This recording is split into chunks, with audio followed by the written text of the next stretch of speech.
Alright, I'm back. We are now on Genesis 26. 26.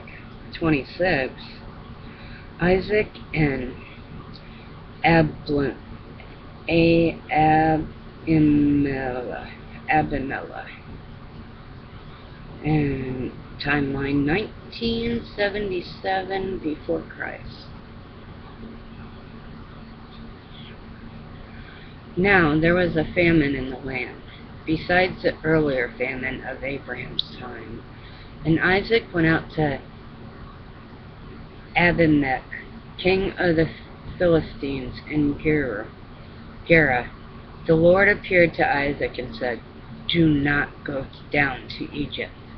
Live in the land where I tell you to live. Stay in this land for a while, and I will be with you and will bless you. For to you and your descendants I will give all these lands and will confirm the oath I swore to your father Abraham. I will make your descendants as numerous as the stars in the sky, and I will give them all these lands. And through your offsprings all nations on earth will be blessed, because Abraham obeyed me and kept my requirements, my commands, my decrees, and my laws." So Isaac stayed in Gerar. When the men of that place asked him about his wife, he said, "She is my sister," because he was afraid to say, "She is my wife." He thought, "The men of this place might kill me on account of Rebekah, because she is beautiful." How many men say that?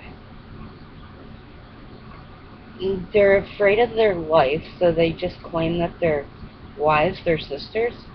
Well, 9 times out of 10, they are related back then. I mean, we all are related now because we all are Abraham's kids. Well, we're all Moses' descendants. But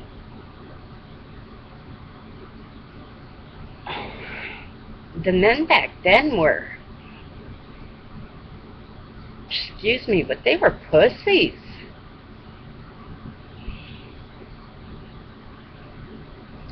When the men of that place, I read that one. When Isaac had been there a long time, Abimelech, king of the Philistines, looked down from a window and saw Isaac caressing his wife Rebekah. So Abimelech summoned Isaac and said, "She is really your wife. Why did you say she is my sister?" Isaac answered, "Because I thought I might lose my life on account of her." Then Abimelech said, "What is this you have done to us? One of the men might well have slept with your wife and would have brought guilt upon us." So Abimelech gave orders to all the people, "Anyone who molests this man or his wife shall surely be put to death." Isaac planted crops in the land in the same year. You're laying down now, aren't you? Are you sure? Because normally when you're sleeping, I'm not speaking this loudly. Sorry, I just acknowledged the fact that my husband laid down to go to sleep. So sorry about that. Verse 12. Isaac planted crops in the land, and the same year reaped 100-fold, because the Lord blessed him. The man became rich, and his wealth continued to grow until he became very wealthy. He had so many flocks and herds and servants that the Philistines envied him.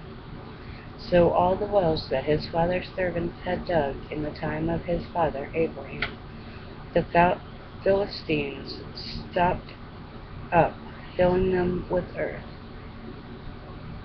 Then Abimelech said to Isaac, "Move away from us. You have become too powerful for us."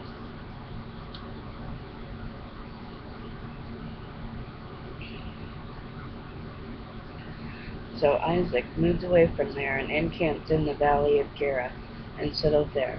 Isaac reopened the wells that had been dug in the time of his father Abraham, which the Philistines had stopped up after Abraham died.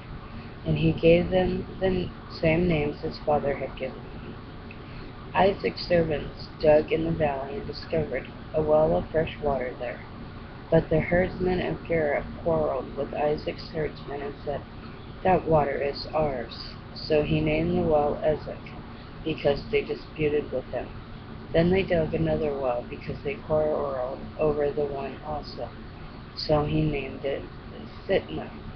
He moved on from there and dug another well, and no one quarreled over it. He named it Rehoboth, saying, "Now the Lord has given us room, and we will flourish in the land." From there he went up to Beersheba. That night the Lord appeared to him and said, "I am the God of your father Abraham. Do not be afraid, for I am with you. I will bless you, and will increase the number of your descendants for the sake of my servant Abraham." Isaac built an altar there and called on the name of the Lord. There he pitched his tent, and there his servants dug a well. Meanwhile, Abimelech had come to him from Gerar with Ahuzath, his personal advisor, and Phicol, the commander of his forces. Isaac asked them, "Why have you come to me, since you were hostile to me and sent me away?" They answered, "We saw clearly that the Lord was with you. So we said there ought to be a sworn agreement between us and you. Let us make a treaty with you, that you will do us no harm, just as we did not molest you, but always treated you well, and sent you away in peace. And now you are blessed by the Lord." Isaac made a feast for them, and they ate and drank. Early the next morning the men swore an oath to each other. Then Isaac sent them on their way, and they left him in peace. That day Isaac's servants came and told him about the well they had dug. They said, "We found water." He called it Sheba, and to this day the name of the town has been Beersheba. When Esau was 40 years old, he married Judith, daughter of Beri the Hittite, and also Basemath, daughter of Elon the Hittite. They were a source of grief to Isaac and Rebekah. And that's it for chapter 26.